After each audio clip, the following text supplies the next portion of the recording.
Press and briefly hold down the power enter button. The backlight and all the display segments will turn on. Release the button when you hear a beep. The instrument will vibrate and the alarm lights will flash momentarily. If the leak check bar hole mode item in maintenance mode is set to BH, the normal mode select screen will appear. Press and release the power enter button to enter normal operation. If you want to operate the instrument in bar hole mode, use either the air or the shift button to scroll to the bar hole mode select screen.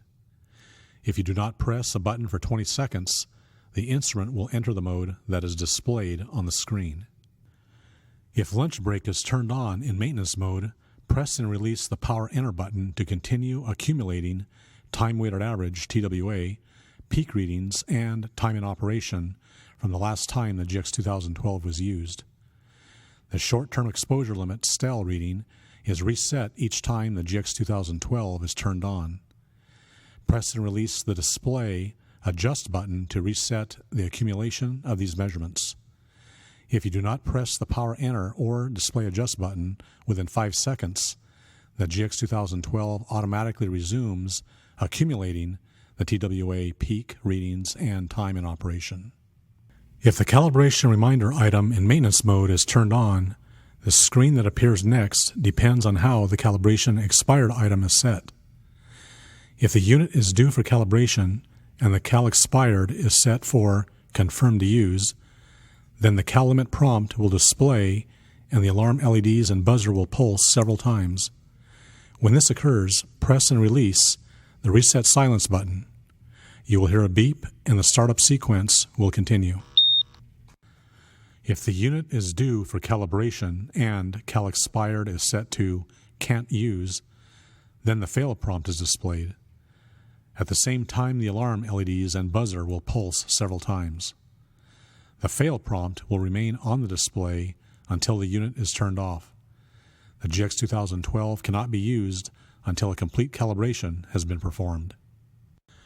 If calibration is not due or the cal expired is set to no effect, then the display will indicate when the next calibration is due. If the bump reminder item in maintenance mode is turned on, the screen that appears next depends on how the bump expired item is set. If the unit is due for bump testing and the bump expired is set for confirmed to use, then the test and bump limit prompt will display and the alarm LEDs and buzzer will pulse several times. When this occurs, press and release the reset silence button. You will hear a beep and the startup sequence will continue. If the unit is due for bump testing and the bump expired is set to not use, then the fail bump limit prompt is displayed. At the same time, the alarm LEDs and buzzer will pulse several times. The fail prompt will remain on the display until the unit is turned off. The GX 2012 cannot be used until a complete bump test has been performed. If bump testing is not due or bump expired is set to no effect, then the display will indicate when the next bump test is due. If the ID display setting in maintenance mode is on, the user ID screen will appear for a few seconds. The station ID screen will appear for a few seconds. Once the normal startup sequence begins, you will see several screens indicating the status or settings of the instrument. The first screen is the date and time screen, which appears for a few seconds. Next, the battery voltage and alarm pattern screen is displayed. This screen displays the current battery voltage and the alarm logic. A D appearing before the V indicates alkaline batteries are used in the instrument. ALH indicates the latching alarms. ALA indicates self-resetting alarms. The remaining screens are only displayed for about a second each. You will see the full-scale values for each channel, the low alarm point for each channel, the high alarm point for each channel, followed by the STEL and TWA set points for carbon monoxide and hydrogen sulfide. If the HC range is set to % volume only, you will have to press and release the reset silence button for each of the previous screens to acknowledge that there are no alarms when the unit is operated in that fashion. If the GX2012 experiences a sensor failure during startup, a screen will display indicating which sensor has failed. If you wish to continue, press and release the Reset Silence button to acknowledge the failure. The instrument will then proceed to normal operating mode. Once in normal operating mode, the gas reading for the failed sensor will be replaced by 3 dashes. The failed sensor should be replaced as soon as possible. If the Auto Zero adjustment function is turned on, the GX2012 will automatically perform a fresh air adjustment at the end of the startup sequence.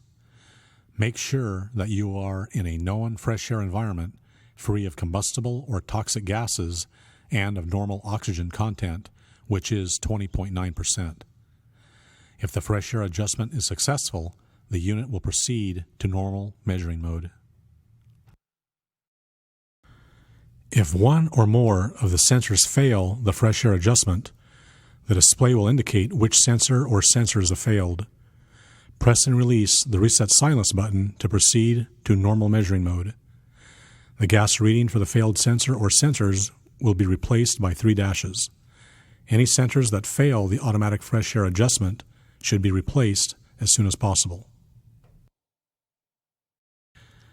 Before using the GX2012, you should perform a fresh air adjustment. Make sure you are in a fresh air environment which is free of toxic or combustible gases and is of normal oxygen content. Normal oxygen content is 20.9%. With the unit on and the display showing the normal operation screen, press and hold the air button. On the display, you will see the message, AirCal Hold Air, which is a prompt for you to continue pressing the air button. After a few seconds, the display will read Adjust Release, prompting you to release the air button. The unit will take a few seconds to adjust the fresh air readings, then return to the normal operating screen. Press and hold the Power Enter button for about 3 seconds to turn off the unit. The buzzer will sound and the LCD backlight will turn on. Release the button when the LCD is blank. The unit is now off.